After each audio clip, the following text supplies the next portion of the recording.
Damas y caballeros, tengan todos ustedes muy buenos días. Espero que hayan amanecido todos muy bien. En primer término, espero un retorno si es que me están escuchando, me están copiando bien y si la presentación está disponible para ustedes, por favor.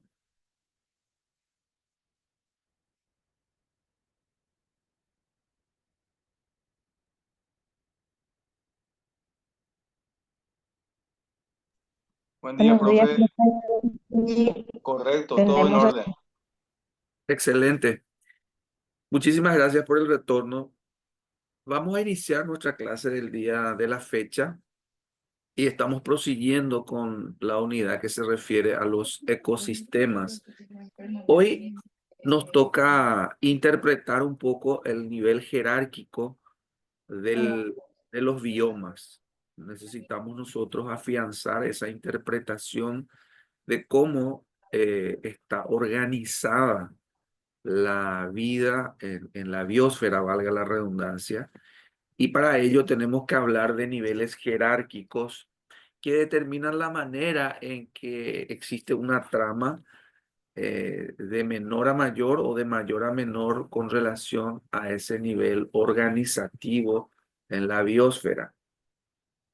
Por ello vamos a hablar hoy de organismos y ambiente e ineludiblemente de organismos, de población, de comunidades y finalmente de ecosistemas, que son la manera en la que finalmente se aglutinan en un territorio tanto los seres bióticos como abióticos para engendrar lo que nosotros llamamos ecosistema.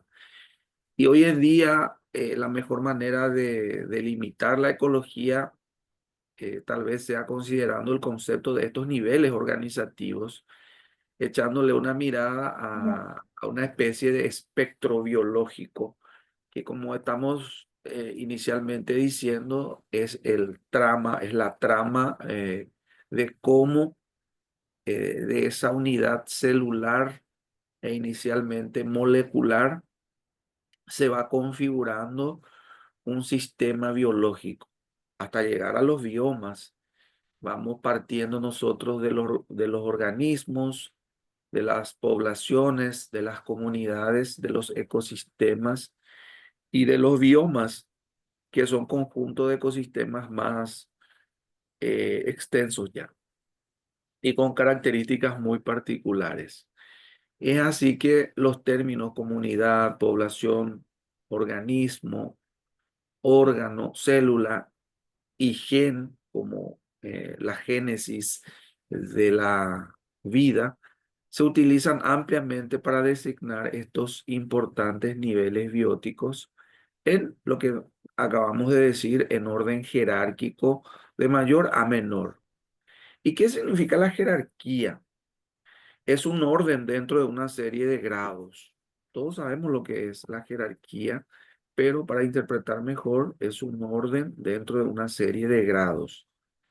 Y la interacción con el medio físico o abiótico, en donde hay materia y energía, en cada nivel, ¿verdad? Produce sistemas funcionales o fisiológicos muy característicos. A eso nosotros le denominamos el flujo dentro de la cadena trófica.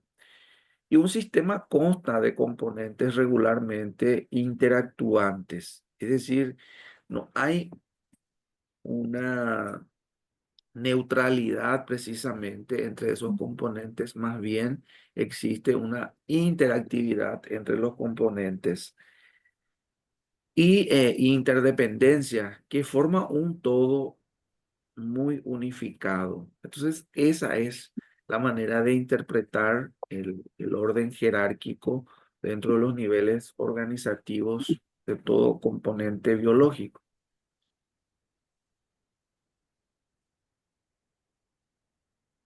Bueno, y la ecología se relaciona con niveles superiores al del organismo fundamentalmente. Una importante consecuencia de esa organización jerárquica es que al combinarse estos componentes o subgrupos, producir entidades funcionales de mayores dimensiones o de mayor complejidad, surgen nuevas propiedades que inicialmente no estaban presentes en el nivel inmediato inferior. Es decir, que el nivel organizativo jerárquico superior incluye algunos comportamientos o recursos que están eh, incorporando una mayor complejidad en el nivel superior. En relación a esto, conforme a esto, no es posible predecir una propiedad emergente de un nivel o unidad ecológica en base al estudio de sus componentes. Es decir, es casi imposible que nosotros podamos proyectar o definir las probables consecuencias o las probables proyecciones dentro de un ecosistema que va creciendo, que va madurando. Todo va a depender de algunas coyunturas que vayan a determinar el nuevo nivel jerárquico superior.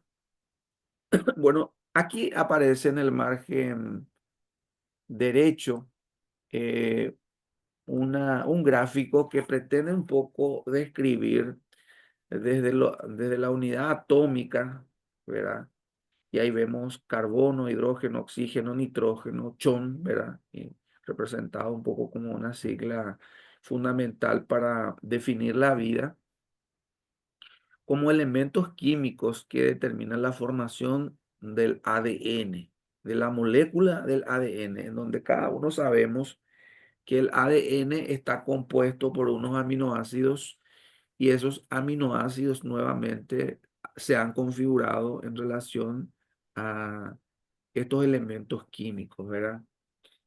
Carbono, hidrógeno, oxígeno, nitrógeno. Y luego aparecen estos componentes también más complejos como los lípidos, los carbohidratos y las proteínas ya para conformar lo que nosotros llamamos la célula.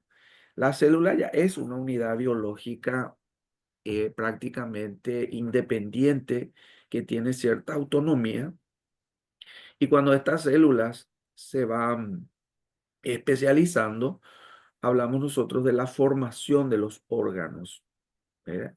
Estas células especializadas son tejidos que definitivamente llegan a conformar los órganos y ahí aparecen algunos ejemplos como el corazón, puede ser el estómago, el riñón, el hígado, que son tejidos especializados que conforman esto que llamamos nosotros los órganos. Y el conjunto de órganos, así como su nombre lo dice, determina a un organismo típicamente característico. Y aparece, por ejemplo, un alce, puede ser una planta de abeto y algunas otras especies que aparecen ahí citadas.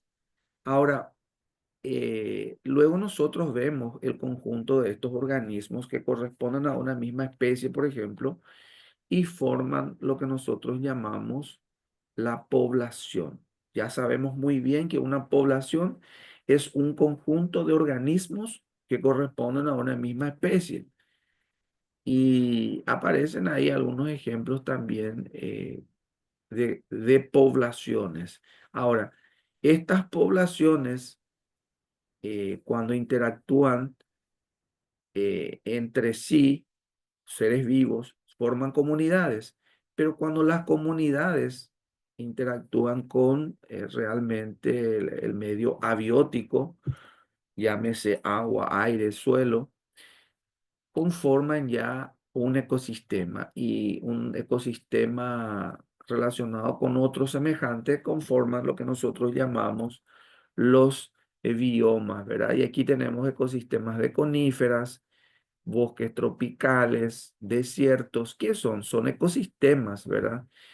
Y esos ecosistemas definen tipos de biomas, lo que llega realmente a configurar una descripción holística dentro del planeta. Podemos hablar de un bioma terrestre, podemos hablar de un bioma marino y así sucesivamente de biomas con relación a esas características generales u holísticas dentro de el territorio planetario, ¿verdad?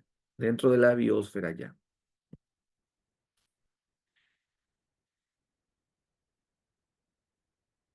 Bueno, algunos atributos se vuelven más complejos y más variables conforme se avanza en esta jerarquía, según hemos dicho. Y es lo que acabamos de ver. Aunque algunos otros atributos se vuelven menos complejos y variables también conforme se avanza a estas unidades pequeñas hacia las grandes. Es decir, aparentemente un organismo, por más de que sea complejo, realiza dentro de su nicho ecológico una actividad más sencilla que tal vez algunos órganos que internamente dentro de ese organismo realizan una actividad mucho más compleja. Puesto que hay mecanismos de equilibrio u homeostáticos, es decir, de controles y equilibradores, fuerzas y contrafuerzas que actúan en todas partes, y aquí va lo importante, la amplitud de las oscilaciones o fluctuaciones tiende a disminuir estas fluctuaciones cuando las unidades pequeñas funcionan dentro de unidades mayores. Bueno, y por eso decimos de que estos grandes sobresaltos que pudieran ocurrir son menores ya en ecosistemas más complejos, es decir, en ecosistemas más voluminosos en este caso. En cambio, cuando los ecosistemas son más reducidos y más simples, increíblemente hay una mayor complejidad. Parece una paradoja, ¿verdad? Cadenas y redes o tramas alimentarios y niveles tróficos, ¿verdad? Fijémonos en el gráfico que está en el margen derecho. Podemos notar nosotros a un sistema, ¿verdad? Que tiene que ver con la cadena trófica y vemos, ubiquémonos ahí con el sol y el vegetal, que el vegetal corresponde a a la primera parte de la cadena trófica que nosotros denominamos productores. Luego aparece una mariposa que liba del néctar de la flor, ¿verdad? Y que es un consumidor en el primer orden. Ese sería un herbívoro, un consumidor en primer orden.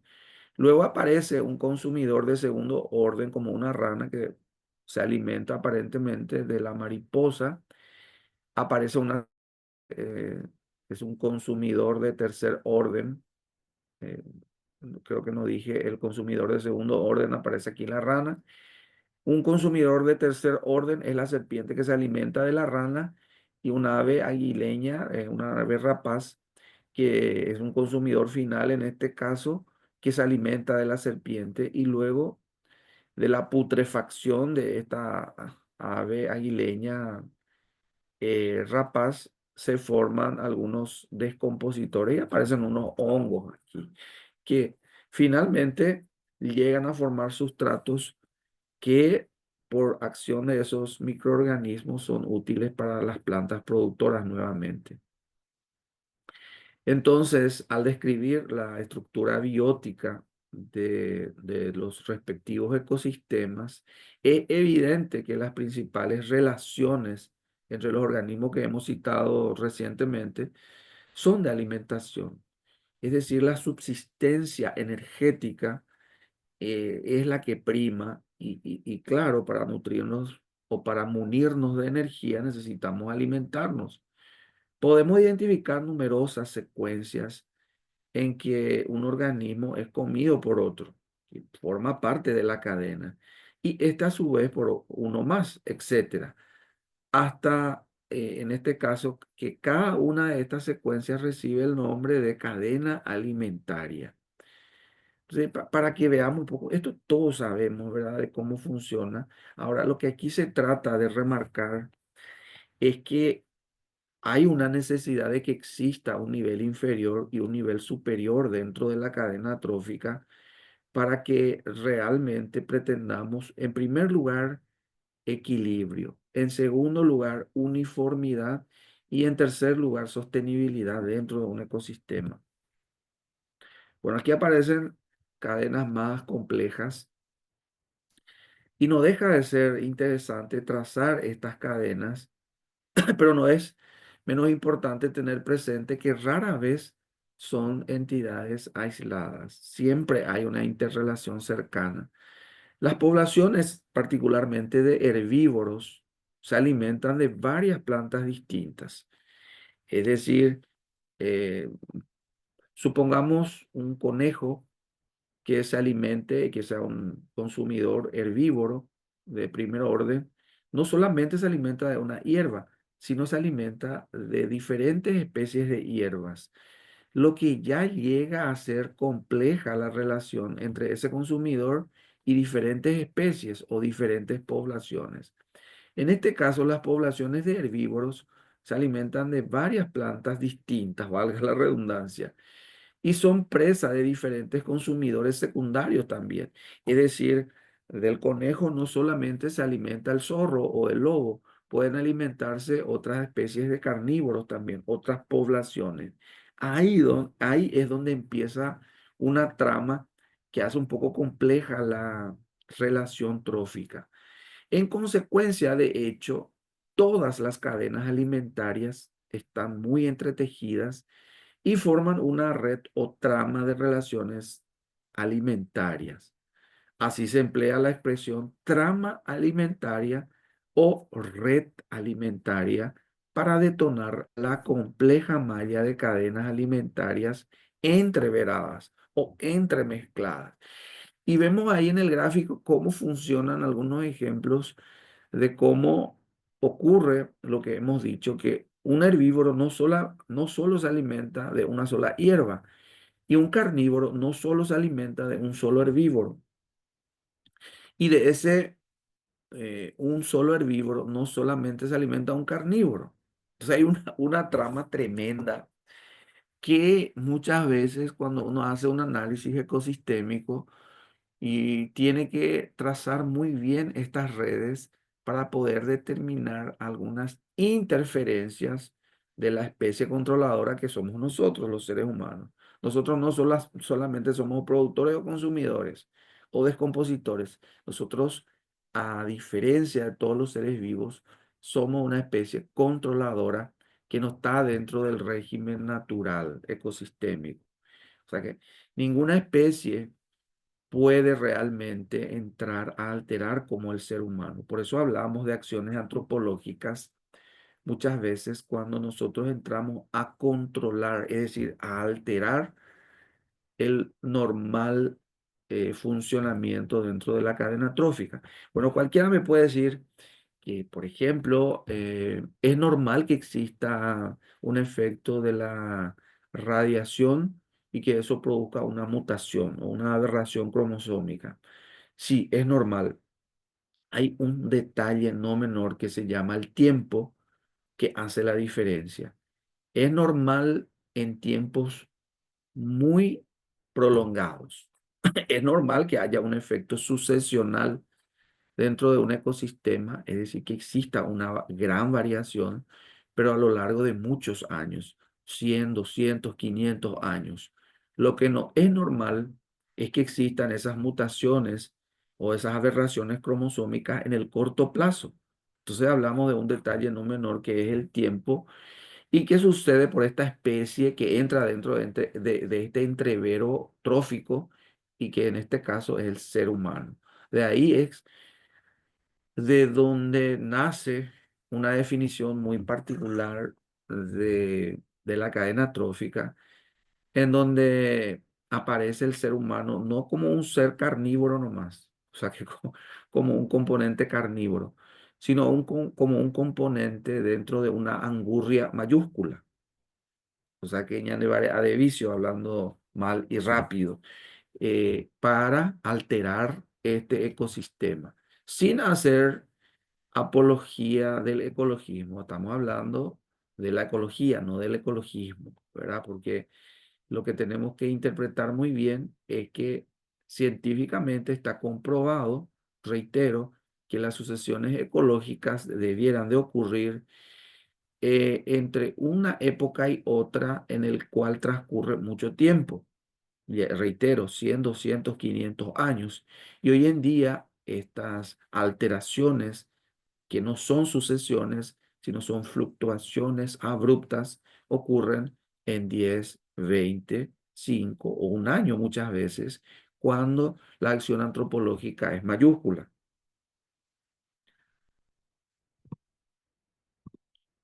Bueno, esta es una primera unidad. Voy a traer a colación otra diapositiva. ¿Hay alguna pregunta con relación a esto? ¿Hay alguna consulta respecto a esta cadena trófica? Lo que aquí eh, se pretende es poner al tapete de que la relación entre un nivel jerárquico y otro dentro de una cadena trófica es crucial y que esa interrelación entre un nivel jerárquico y otro eh, se vería muy afectado si se alterase. Y por eso al final hablamos de la especie no solamente productora, consumidora, sino hablamos de una especie controladora y como es la del sapiens, que muchas veces tiene poco de sapiens. Hablamos del Homo sapiens, ¿verdad? De nosotros. Eh, por ello, reitero, esta especialización que están haciendo ustedes tiene mucho que ver con ese análisis científico de cómo debe fluir la cadena trófica. Ahora cualquiera me va a decir, sí, pero resulta que el planeta se está superpoblando y que nosotros necesitamos seguir produciendo alimentos para más población. Estamos en el año 2025. Para el año 2025 se pronosticaba una población un poco más de 7.600 millones de habitantes. Actualmente somos 8.200 millones y moneda de habitantes.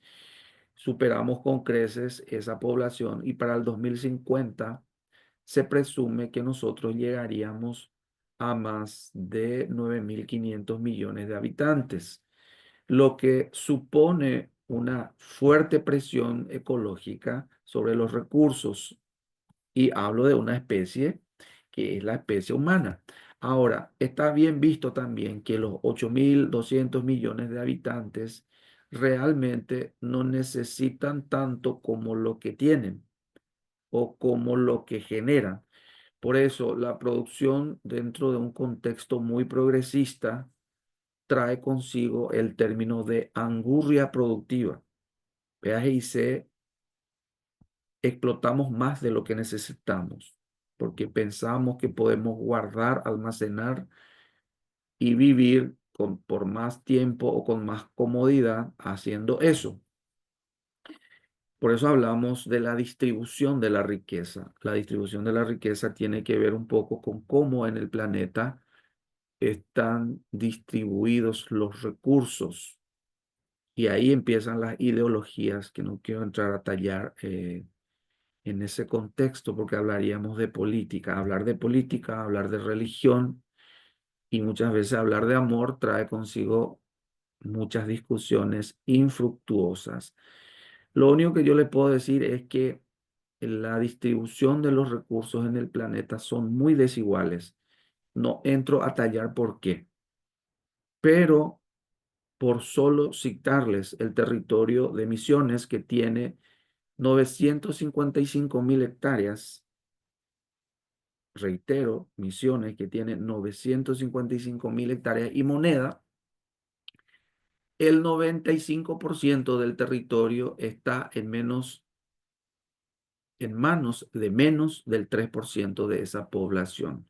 Y el 97% de la población restante de este bendito territorio misionense se debate con el resto de lo que resta. ¿Cuánto resta?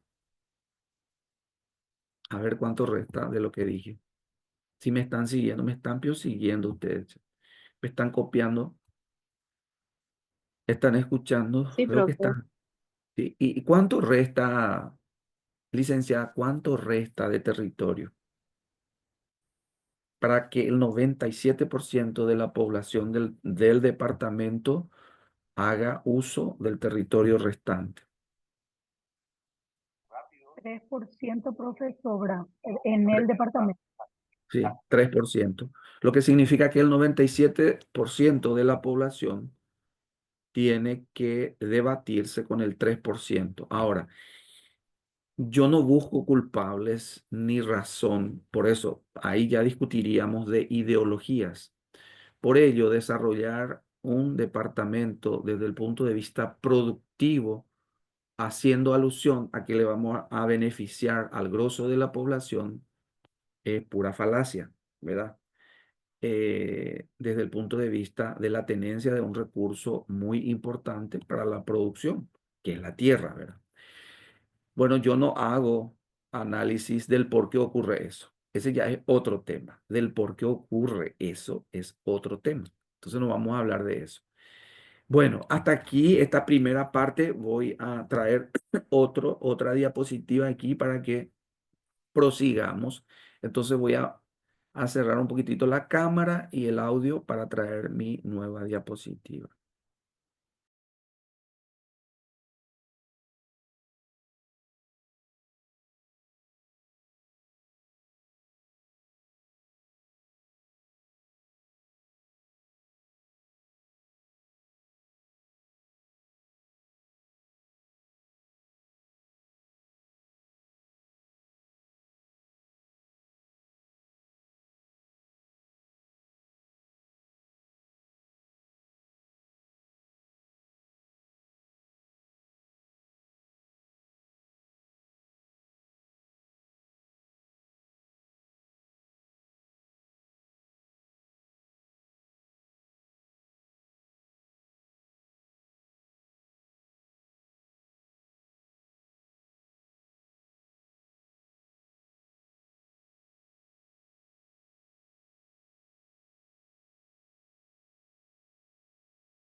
Ok, ¿pueden visualizar la nueva presentación y me escuchan?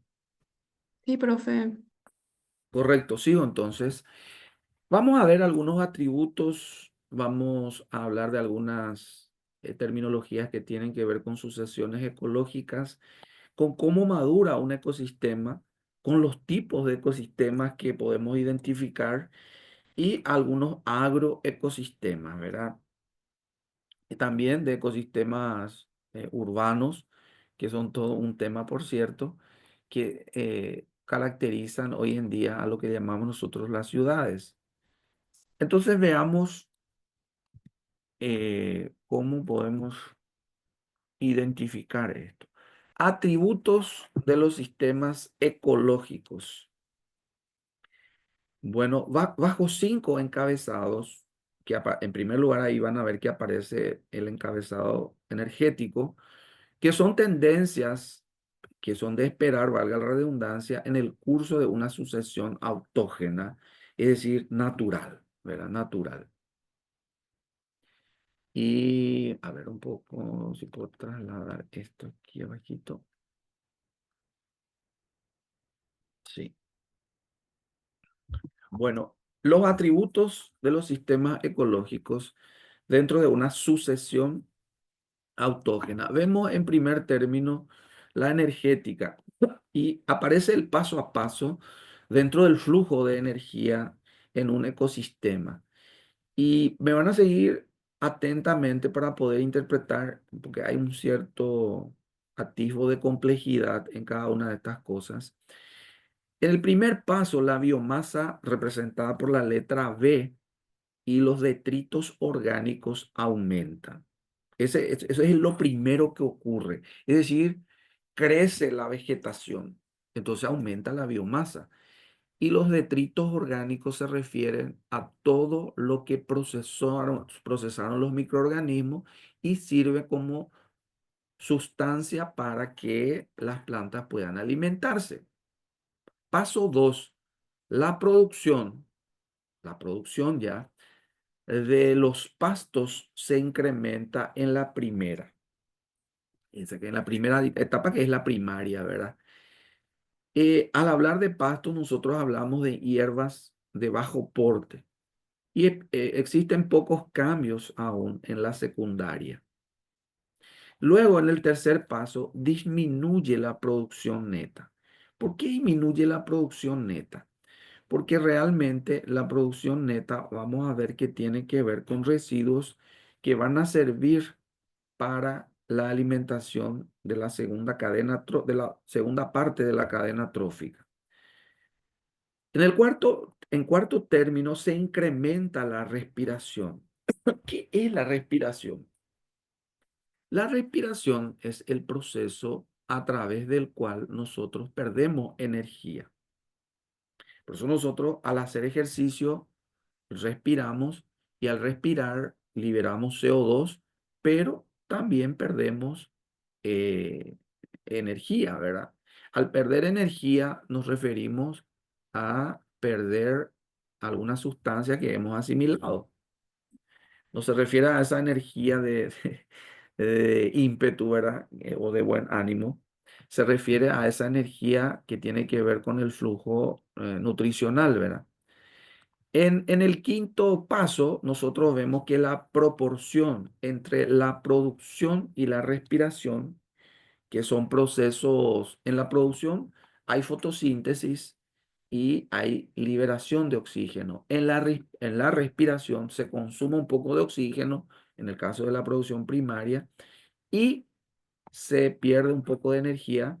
La proporción producción-respiración se desplaza hacia la unidad, es decir, hacia el equilibrio. ¿Se dan cuenta cómo evoluciona ese primer paso del flujo de energía dentro de un ecosistema? Y al hablar de equilibrio, nosotros tenemos que hablar de esa proporción entre producción, ¿verdad? De, de la, del primer periodo o de la primera etapa trófica y su proceso de pérdida de energía, que es la respiración, tiende a igualarse, por eso tiende al equilibrio, ¿verdad? Porque en primer término nosotros vemos que la producción es superior, ¿verdad? Y entonces en el segundo, en el quinto término ya vemos que hay un equilibrio. Sexto, la proporción entre biomasa y producción aumenta. Por el contrario, al revés, la relación entre la producción y la biomasa disminuye. ¿Por qué? Porque la biomasa debe garantizar el equilibrio dentro del ecosistema respecto a la producción. Se parece mucho el término biomasa a producción, pero es diferente porque la producción se refiere a una multiplicación de la especie dentro de la población en cuestión y la biomasa se refiere a un crecimiento, al ejercicio en el que crecen ramas, hojas, flores, frutos, ¿verdad?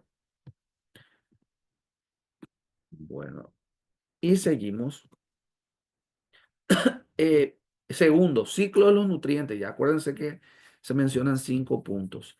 Y seguimos. Hay un séptimo paso, pero ya dentro de un segundo periodo o segunda etapa, en el cual hay un ciclo de los elementos cada vez más cerrado. Cuando hablamos de los elementos, ustedes saben de que los elementos fundamentales son carbono, hidrógeno, oxígeno, nitrógeno. Eh, Sin el carbono no habría vida. Sin el nitrógeno tampoco habría vida. Es importante mencionar que en la atmósfera baja, en la troposfera, es decir, en el aire que respiramos nosotros y el resto de los seres vivos aeróbicos, hay 78% de nitrógeno y hay un 21% de oxígeno. ¿Qué significa eso? Que hay un 99% entre dos elementos químicos nomás, oxígeno y nitrógeno. Y el resto, ese 1%, Está conformado por dióxido de carbono, criptón, xenón, radón y otros polvos cósmicos, como le llaman dentro de la literatura, y de otros contaminantes, dependiendo de qué uno vaya a hacer en esa atmósfera baja. Por ejemplo, si yo me voy a la ciudad en donde hay mucha contaminación como Asunción, en donde la urbe en sí está muy contaminada por monóxido y dióxido de carbono, la proporción de dióxido de carbono es superior a la de oxígeno. Yo ya no voy a encontrar ese 21% de oxígeno en la ciudad. Tal vez encuentre un 16, un 12% de oxígeno y encuentro más carbono. Por eso le llevas a alguien a Asunción y viene sacándose el hollín de la nariz cuando llega de Asunción. ¿Por qué? Por la contaminación y la disminución del tenor de oxígeno. En cambio, cuando yo vengo entrando a una zona con alta población vegetal y baja contaminación, el tenor de oxígeno aumenta hasta 21%, puede incrementarse eso. Y Ñandeputuyocó, y cuando entramos de la ciudad al campo, por ejemplo, que significa un tenor importante de oxígeno con relación a esa zona donde hay una urbe muy contaminada.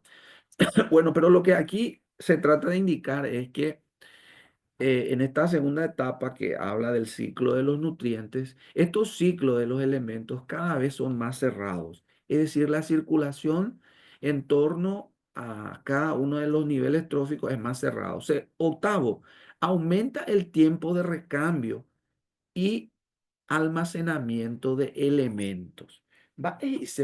¿Qué significa que aumenta el tiempo de recambio? Eh, Eso vamos a hablar cuando demos la clase presencial, pero si yo digo, ¿de dónde las plantas sacan el nitrógeno naturalmente, sin la interferencia del hombre, para que realmente les sea útil y pueda realmente a través de la fotosíntesis sintetizarlo? Hablo del nitrógeno. Y está bien claro que el nitrógeno atmosférico es el que es incorporado en el suelo a través de muchos factores. Uno de los factores fundamentales tiene que ver con la microbiología. Existen organismos nitrificantes que realmente fijan el nitrógeno de la atmósfera en el suelo y lo hace disponible para las plantas. Las plantas no utilizan el nitrógeno molecular N2, ¿verdad? Las plantas utilizan nitrito, nitrato o amonio, que son formas nitrogenadas disponibles para las plantas. Pero ¿quiénes las hacen disponibles? Los microorganismos, en este caso, nitrificantes que están en el suelo. Ahora, ¿quién vuelve o quién devuelve a la atmósfera el porcentaje de nitrógeno que no se vaya a utilizar en el suelo para que finalmente no contamine aguas profundas, por ejemplo, o no sea un contaminante de la napa freática inmediata? Y los organismos desnitrificantes. Hay organismos nitrificantes y hay organismos desnitrificantes. Por eso el suelo, aunque parezca invisible, contiene millares de microorganismos que hacen una actividad dentro del ciclo de nutrientes. ¿Y qué pasa cuando el hombre ya interviene y dice, bueno, yo quiero aumentar en poco tiempo la disponibilidad de nitrógeno en el suelo? Entonces aplica, por ejemplo, urea, que tiene 45 a 46% de nitrógeno. Pero ¿qué pasa con la urea? El exceso de urea, ¿quién tiene que desnitrificar? Es una consulta, a ver si me están siguiendo nomás. ¿Quién tiene que desnitrificar el exceso de nitrógeno que corresponde a la urea y que las plantas no usan del todo? A ver, estábamos recién mencionando. ¿Quién desnitrifica? ¿Quién devuelve el nitrógeno molecular a la atmósfera? A ver si alguien se anima y me dice. ¿Están ahí? ¿O no me están escuchando? ¿Me están escuchando, verdad? Sí, bueno, A ver si me ayudan. ¿Quién devuelve el exceso de nitrógeno contenido en ese fertilizante químico que yo apliqué al suelo llamado urea? ¿Quién devuelve a la atmósfera? ¿O quién debería devolverlo a la atmósfera?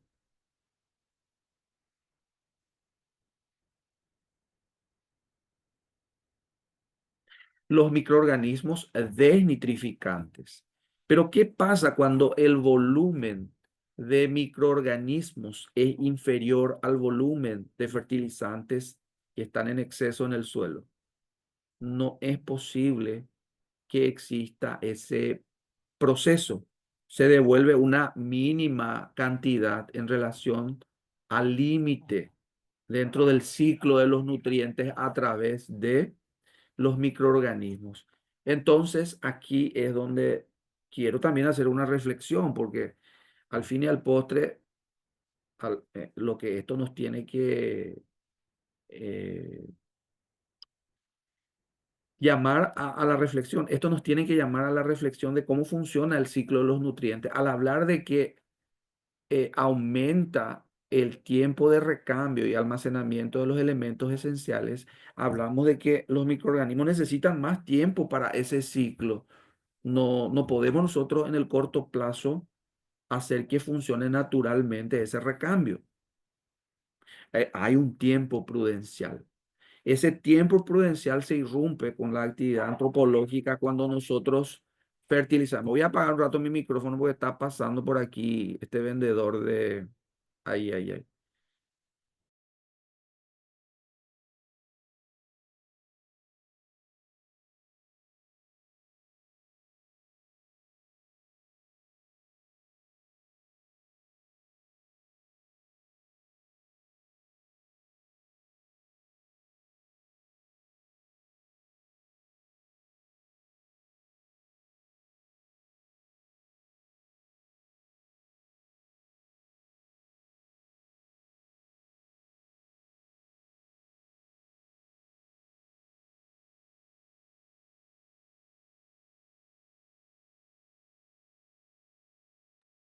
Bueno, perdón.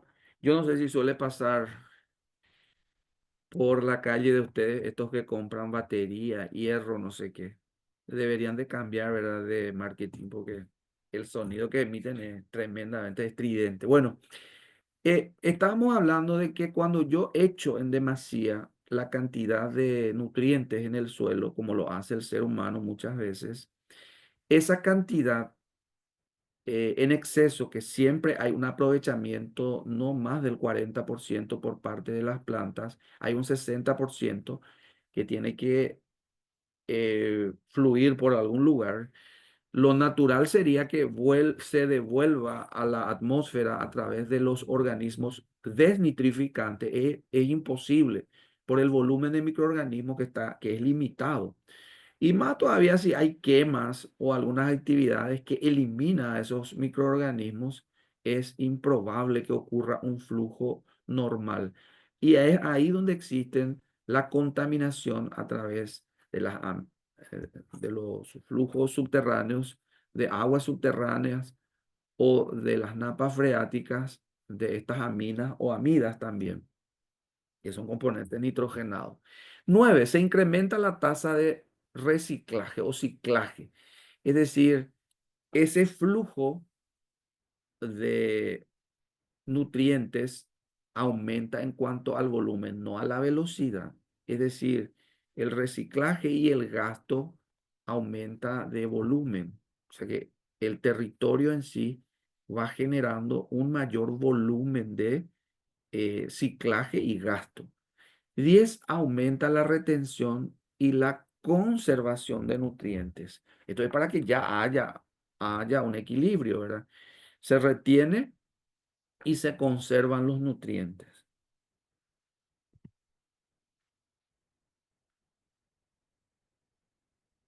Tercero, estructura de especies y de la comunidad. Vamos a ver cómo se va estructurando las poblaciones con relación a las especies y también el conjunto de poblaciones para conformar la comunidad. Y ahí tenemos el número 11. La composición de especies va cambiando. Hay un reemplazo florístico y faunístico a medida que va creciendo el ecosistema.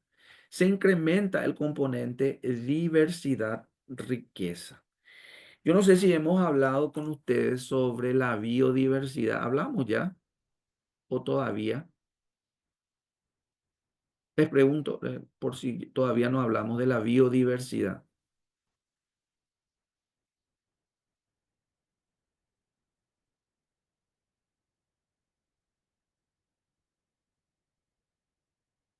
A ver si me pueden dar retorno cuando me están escuchando.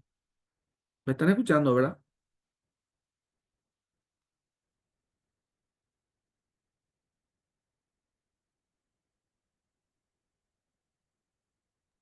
Sí, y creo que sí ya se habló, porque Ya usted se ya habló. habló de ese tema de la biodiversidad. ¿Y a qué corresponde? ¿Cuál es la fórmula para calcular la diversidad ecológica? No recuerdo. Usted Bueno, habló de diferentes especies, algo así, pero no recuerdo si hay una fórmula. sí, hay una fórmula. Sencillita es la fórmula. Vamos a repetir ahora para interpretar un poco eso.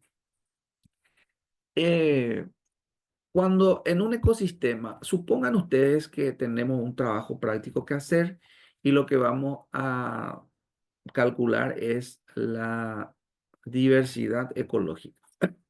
Entonces yo le digo, la fórmula de diversidad es igual a abundancia más riqueza. Abundancia más riqueza. ¿Y qué es abundancia? Bueno, es irse en ese bosque que está en estudio. Y cuando yo les hablo de abundancia, lo que ustedes tienen que hacer es contar, por ejemplo, cuántas plantas de lapacho hay en ese bosquecito. Si hay muchas plantas en ese poco territorio, en esa poca superficie, significa que hay abundancia de esa especie. ¿Estamos de acuerdo? Es decir, vamos a suponer que la especie, o sea, que el lugar tenga 1 hectárea y que nosotros en esa 1 hectárea encontremos 100 plantas de lapacho. Bueno, pero busquemos otra especie arbórea o forestal y encontremos 3 plantas de guayaibí, 2 plantas de peterebú, 1 planta de coco. Entonces, hay abundancia de una especie, pero las demás especies ¿son abundantes o no? No. Están las especies, pero no son abundantes. Entonces, la abundancia es con relación a una especie nada más, no con las demás especies. Y la riqueza corresponde a qué tantas especies diferentes hay. Esa es la riqueza. Es decir, que no solamente haya tallud, que también haya las demás especies que ya he mencionado, y también existan microorganismos, existan organismos superiores, etcétera, y que el contagio haga que existan muchas poblaciones que corresponden a diferentes especies. Ahora, para la suma algebraica, yo necesito que ambas cosas den un máximo, abundancia y riqueza. Pero se dan cuenta, yo en ese bosque puedo tener riqueza, pero no abundancia en todas las especies. Entonces no hay diversidad. Por eso hablamos de la biodiversidad cuando hay riqueza, pero también abundancia. Por eso ustedes se van y suelen ver esas plantaciones de especies forestales exóticas, eucalipto, pino, por ejemplo. Cuando uno llega a países muy, entre comillas, aparentemente desarrollados como Holanda, Francia, España, uno encuentra abundancia de una especie, pero no encuentra más de 5 o 7 especies. Y hay un montón de especies que han sido ya instaurados dentro de una intención de recuperación, ¿verdad? No es ya ni de conservación, sino recuperación de algunas especies. Entonces, es abundante en cuanto a una especie, pero no es rica. El ecosistema no es rico. Entonces, finalmente, no es diverso. Entonces, no hay riqueza. No hay riqueza, digo, no hay biodiversidad. Ahí es donde quiero que me entiendan, que la biodiversidad es la suma de abundancia y riqueza. Hay riqueza cuando hay muchas poblaciones de especies diferentes y hay abundancia cuando cada una de esas especies tienen muchos individuos. Entonces, cuando nosotros llegamos a otros lares ya en la CIP, uno experimenta una desolación. En cambio, cuando uno viene a ecosistemas como los nuestros, gracias a Dios aún, uno se queda anonadado por la biodiversidad, por la abundancia y por la riqueza. Abundancia, están ahí individuos de la misma especie y en cada población esa abundancia es permanente. Entonces hay riqueza y hay abundancia, lo que hace que exista biodiversidad. ¿Se entendió eso, verdad? Bueno, correcto. 13. Aumenta el componente diversidad, uniformidad. Cuando nosotros hablamos de diversidad, hablamos también de que tiene que haber eh, diferentes especies, poblaciones de diferentes especies. Ahora, tiene que haber uniformidad. No puede haber tanto más. Por ejemplo, los 103 o 4 especies nomás de peterebú, de Urupica, de otras especies forestales también, ¿verdad? Tiene que haber uniformidad, por lo menos tendría que haber 100, 80, 70, 90 de las diferentes especies también, para que no solo exista diversidad, sino uniformidad. La tendencia autógena, es decir, dentro de un proceso sucesional, es que exista esa uniformidad.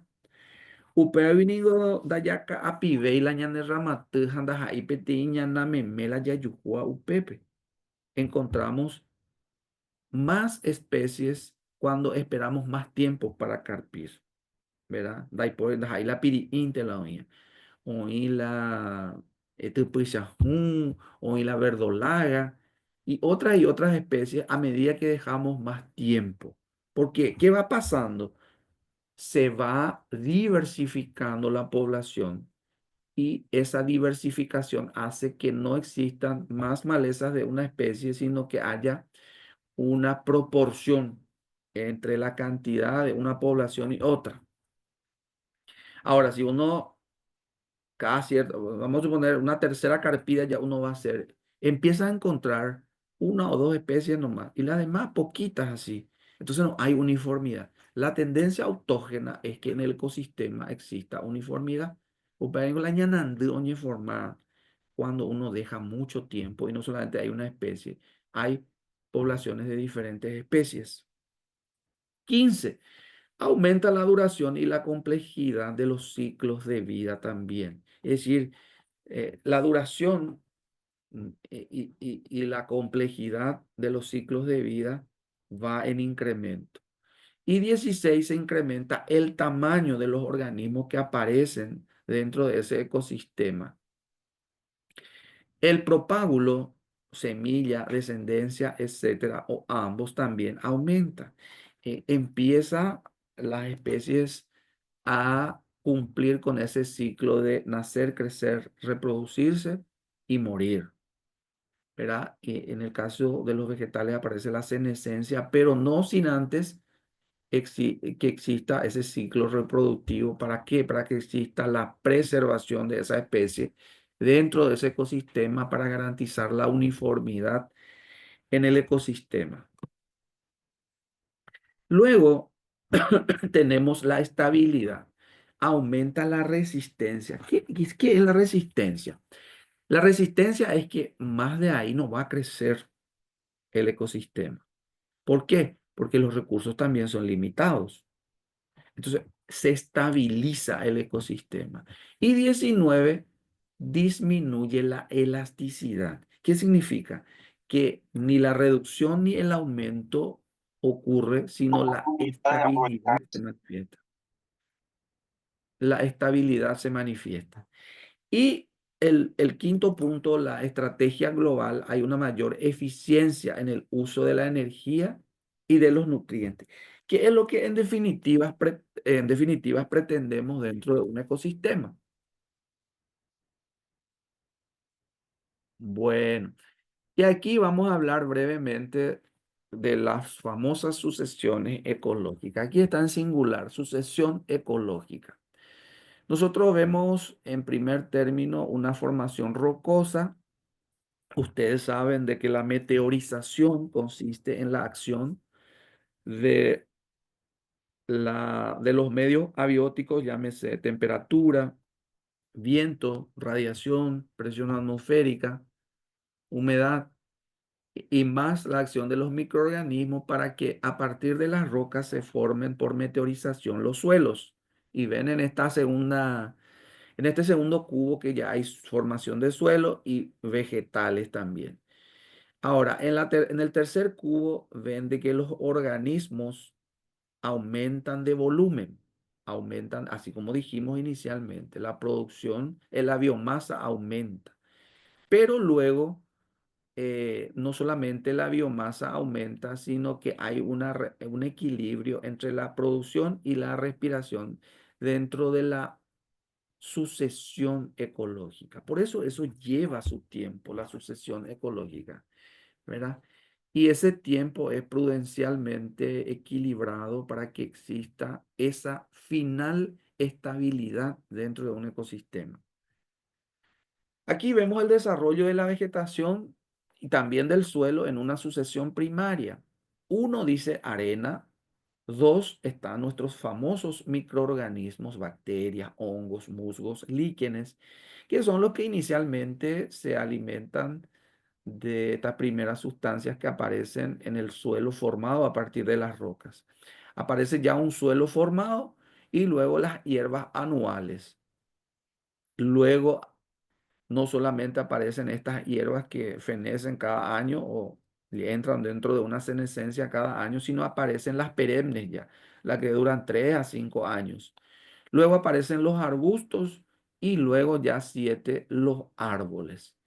¿Qué dice que en el desarrollo de la vegetación y del suelo en una sucesión primaria ocurre este circuito? No debemos olvidar que existe un desarrollo paralelo de una fauna asociada, microorganismos, macroorganismos, aunque aquí no esté representado eso, porque es fundamental, es crucial que la fauna también hace que el equilibrio exista en la flora. Sucesión secundaria. Bueno, aquí ya ven ustedes qué ocurre en este primer gráfico. Una quema, ¿verdad? La quema que muchas veces corresponden a un fenómeno natural, en un 99% no lo es así, ¿verdad? La quema es producida. Después de un incendio, las primeras plantas en ganar terreno se convierten en sucesoras. Después de una quema ocurren muchas cosas muy tristes en el suelo. Un primer suceso es que los microorganismos se han extinguido casi en su totalidad con la alta temperatura. Y estas plantas que están creciendo con la mineralización rápida que ocurrió tras la quema. Pero el futuro de estas especies es incierta normalmente, aunque algunas se adaptan mejor, por eso algunas especies son las que prosperan en estas zonas de sucesión secundaria. Vemos nosotros cómo se van formando una población muy poco diversa. Hay poca biodiversidad en este caso. Y hablemos ahora de esta sucesión autogénica y halogénica, ¿verdad? La sucesión también se puede determinar de acuerdo a los tipos de factores intervinientes en estos cambios que vayan a producirse, acorde a que tengamos, en primer lugar, una sucesión autogénica, que es lo que mencionamos al principio. cambios producidos por los mismos organismos que alteran los recursos y condiciones en un sitio como la luz, la temperatura, la producción de detritos, agua, nutrientes, etcétera. Y la halogénica, que son cambios que se producen por condiciones externas, que van alterando estas condiciones en un sitio o de un sitio. Y nos referimos a lo que vimos ahí recién, al fuego, a las inundaciones, a los cambios en el clima, que van generando estas sucesiones halogénicas. Quiero que diferencien muy bien la sucesión autogénica a la halogénica. La halogénica se produce por condiciones externas, no internas. Y la autogénica por condiciones internas. Los mismos organismos que integran al ecosistema van generando esos cambios sucesionales. Hablemos ahora de la madurez de un ecosistema. La madurez es el grado de complejidad y organización de una comunidad. Es decir, cuando yo fui hablando de cómo va evolucionando un ecosistema, al hablar de madurez, nosotros hablamos a ese grado de complejidad y organización al que llega la comunidad, que comprende diferentes poblaciones, valga la redundancia, de diferentes especies. ¿Cuáles son algunas características que debemos identificar en un ecosistema maduro? Pero para que ustedes identifiquen, las cadenas alimentarias son más largas y complejas. No son tan cortas y sencillas como en la de un ecosistema inmaduro. La energía de un sistema complejo y altamente maduro es utilizada para el mantenimiento del orden, es decir, el flujo de elementos como el nitrógeno, el oxígeno, el carbono, el potasio, el fósforo, el azufre, el calcio, etcétera, van ocurriendo a través de una utilización de mantenimiento de orden. Ahora, cuando nosotros hablamos de ecosistemas maduros, hablamos ya de una especialización. Y cuando hablamos de ecosistemas inmaduros, hablamos de un ciclo vital sencillo, hablamos de un pequeño tamaño corporal de organismos dentro de ese ecosistema y de un ciclo de vida breve de los organismos que integran o que conforman ese ecosistema.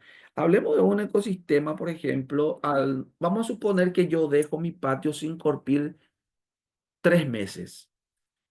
Al dejar eso, yo voy a tener un ecosistema inmaduro, en donde el ciclo de vida es sencillo y aparece un pequeño tamaño corporal, es decir, arbustos de no más de 1 metro de altura y poca biodiversidad.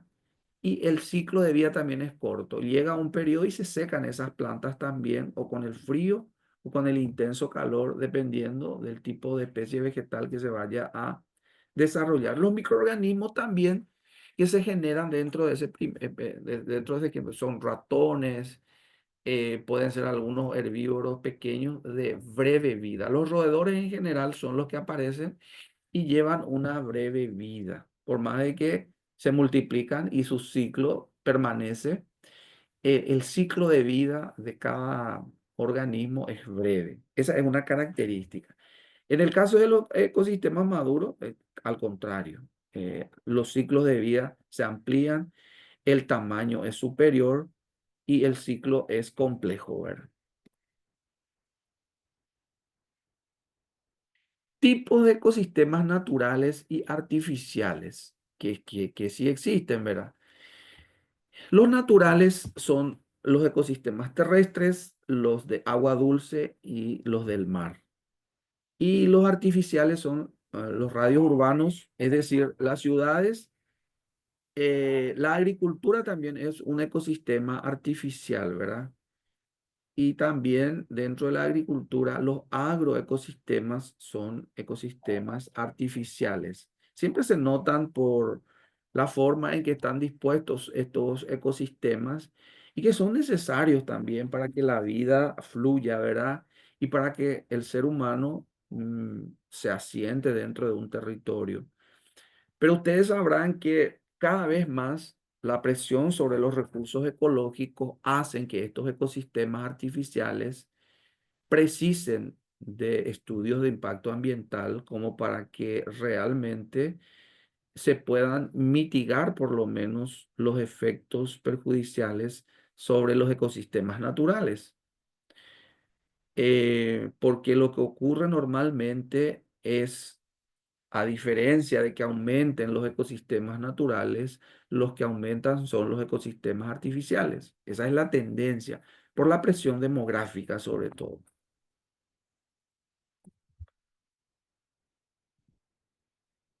Bueno, y los biomas terrestres, aquí tenemos algunos ejemplos de biomas terrestres, como la tundra, los bosques de coníferas, los bosques templados, las praderas templadas, las praderas tropicales y sabanas, los desiertos, los bosques tropicales estacionales semiperennes, los bosques tropicales lluviosos, los bosques tropicales arbustivos o espinosos. Y ven ahí las imágenes cómo están representados a grosso modo a través de fotografías.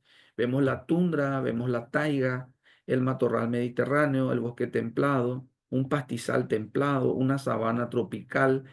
Vemos un desierto, una selva tropical.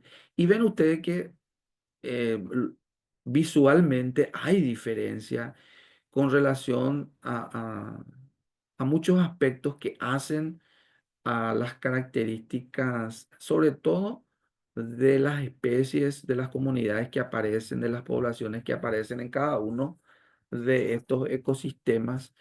Y el principal factor tiene que ver con el factor abiótico, que es con la altura, es con los accidentes topográficos, es con la latitud, la temperatura, la humedad y la disponibilidad de algunos recursos que hace que el flujo de nutrientes circule a una velocidad distinta, ¿verdad?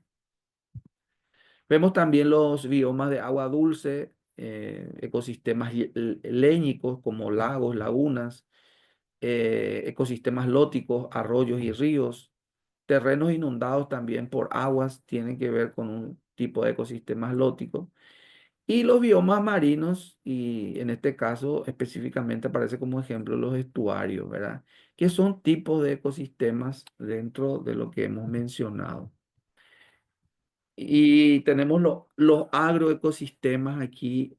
Como pueden observar, si ustedes directamente se fijan en la imagen, van a ver que aparece un orden más lineal, más geométrico, en cómo están dispuestos los organismos y las poblaciones dentro de un agroecosistema. Vemos el manejo que se nota, el manejo antropológico, y hay unos tomadores de decisiones, están ahí esas casitas en donde se puede ver que buscan el bienestar humano. Hay servicios de provisión, de regulación, de apoyo y servicios culturales para los cuidados como limpieza, fertilización, sanitación, etcétera. Y en este caso, los servicios ecosistémicos dentro del agroecosistema genera que o produce que la biodiversidad en este caso sea la base de los agroecosistemas. Un agroecosistema busca imitar a un ecosistema natural. Trata, es muy difícil es, pero trata de imitar y provee diferentes servicios que generalmente se ven eh, afectados por la gestión de las personas, por la gestión social, ¿verdad? Y bueno, y vemos nosotros que ocurre la polinización, esto tiene que prever la preservación de abejas, por ejemplo, o de la polinización entomófila de insectos. Hay que prever la purificación del agua, el secuestro del carbono a través de estas especies forestales, la conservación del suelo, la descomposición de los residuos. Aquí podemos hablar de abonos verdes a través de también del ciclaje de nutrientes, la conservación del agua, el control biológico. Y ven ustedes que parece todo muy natural. Y a esto le llamamos nosotros agroecosistema. Bueno. Hasta ahí hoy, gente. Vamos a ver. Ahora entro en la ronda de consultas, porque poco hoy decidieron hablar. Parece que no amanecieron tan eh, comunicativos, ¿verdad? Entonces quiero escucharles un poco para ver si qué les parece, se va entendiendo, se va interpretando. Hoy un poco complejo, ¿verdad? El tema de esos 20 pasos, pero es necesario ese análisis para que ustedes vean cómo se produce una evolución ecosistémica. ¿Alguna consulta, por favor, si alguien tiene alguna aclaración, alguna pregunta, alguna consulta, alguna duda?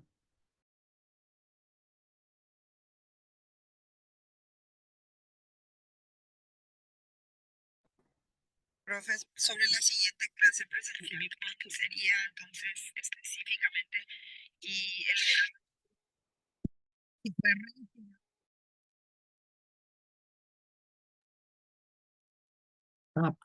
Apenas te escuché. ¿Será que podés hablar otra vez? Creo que tu micrófono no está saliendo muy bien. Si podés otra vez. Clase, de la siguiente clase presencial, creo que preguntaste, ¿verdad? Sí, sí, profe, sobre la siguiente clase, el lugar, horario, si puede reiterar nuevamente. No escuché otra vez. Sí, entiendo que es sobre la siguiente clase presencial. Está programado para el próximo sábado 17. Eh, Ahora, la coordinación me tiene que definir el lugar y aquí seguramente que César nos va a ayudar para definir eso. El lugar y el horario va a ser de 8 a 13 horas inicialmente. Eso puede reducirse o aumentar dependiendo de cómo nos vaya en el desarrollo de la actividad, ¿verdad? Así es que va a depender mucho de eso, pero en promedio la clase duraría de 8 a 13 horas, en donde yo necesito esa presencialidad para desarrollar algunos temas que requieren de ese ejercicio presencial. No sé si hay alguna duda, quedó claro. Sí, profe, yo quisiera hacer una consulta. En el caso de que, bueno, en mi caso, por ejemplo, está un poquito indefinido todavía si voy a poder viajar o no. En el caso de que no pudiera ir, ¿tendría alguna repercusión, digamos, solamente para tener en cuenta, profe, para poder ver y organizarme cuestión de tiempo, lo laboral? Bueno, en primer lugar, eh, no quiero hablar de repercusión. La clase creo que por algo es presencial, ¿verdad? Va a ser, creo que muy interesante. Ahora, nada es tan radical como para que sea de vida o muerte, ¿verdad? Yo creo que hay que sopesar un poco el compromiso que usted tiene con eso, ¿verdad? Y yo también creo que lo que ocurre es que esa clase presencial no se graba, ¿verdad? Para, bueno, volver a acceder a eso. Ahora, si es que es de fuerza mayor su imposibilidad para participar, no creo que sea muy drástico. Ahora, yo sí entiendo que esa clase presencial es muy interesante para que ustedes puedan munirse de algunas explicaciones básicas para interpretar el resto de todos los módulos y el módulo en general, la unidad en particular que se va a desarrollar, que tiene que ver con energía y ciclos biogeoquímicos. Parte de eso lo voy a hacer a través de una clase asincrónica, pero parte de, sobre todo del ciclo biogeoquímico, quiero que sea presencial para que se pueda interpretar un poco. Y nada, eso nomás, ¿verdad? Reitero, siempre hay que sopesar un poco eh, la posibilidad de participar versus el reto que uno tiene de no poder, ¿verdad?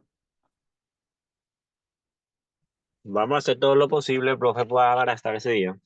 Excelente, excelente. Y bueno, yo creo que en eso está, ¿verdad? Si es posible, enhorabuena. Y si no, ¿qué vamos a hacer?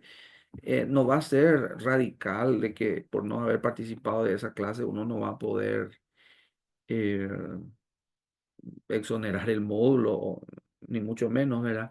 Ahora, me interesa que sí participen, me interesa que sí participen, ¿verdad? Porque, reitero, para mí es esencial la presencialidad para desarrollar algunos tips, ¿verdad? Algunos ejercicios ahí presenciales. Yo lo que les voy a dar es ahora otra vez, de todo esto que hemos desarrollado, les voy a enviar un control de lectura que ustedes van a completar en un plazo prudencial y que va a servir, esto que ustedes completaron ahora, el trabajo práctico que lo están haciendo, que tiene un plazo determinado, eh, lo van a entregar en la plataforma. Ahora yo voy a preparar un formulario, un control de lectura y va a servir para que ganemos los otros 25 puntos. Entonces, sumado 25 más 25, tendríamos los 50 puntos que hacen al 50% de la evaluación. Y nuestra prueba final, a través de un control de lectura, también va a valer el otro 50% para tener clara la película. Entonces, ustedes ya tienen en la plataforma lo del trabajo práctico de biomimética, ya habrán conformado sus grupos, ya estarán trabajando algunos. Por otro lado, algunos inclusive ya habrán culminado el trabajo. El otro trabajo va a consistir en un formulario que consiste en un control de lectura sobre estas unidades desarrolladas ya y al completar eso, ustedes se ganan los siguientes 25 puntos dependiendo de cómo lo hagan, de cómo completen. Y el control de lectura final va a valer 50% también. Y el próximo sábado vamos a fijar la fecha del examen, que suele ser el siguiente sábado, ¿verdad? Normalmente. Si hay alguna otra consulta, alguna duda.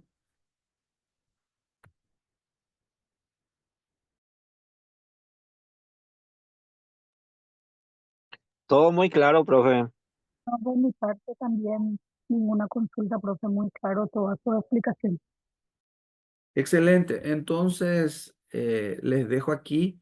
Espero que tengan un bendecido sábado y si Dios quiere, nos vemos el próximo sábado. Lo que significa que ese viernes no tendríamos nosotros nuestra clase eh, virtual presencial. Va a ser una clase asincrónica, virtual pero asincrónica. Van a tener ya disponible el video. Yo voy a tratar de preparar ya esta semana para que ustedes tengan para el viernes seguramente, pero ese sábado nuestra clase presencial se va a basar fundamentalmente en lo que hablamos. Así es que enhorabuena, muchas gracias, bendiciones. Hasta el próximo sábado. Ay, gracias, profe. Gracias, Bendecidos. profe. Igualmente, profe.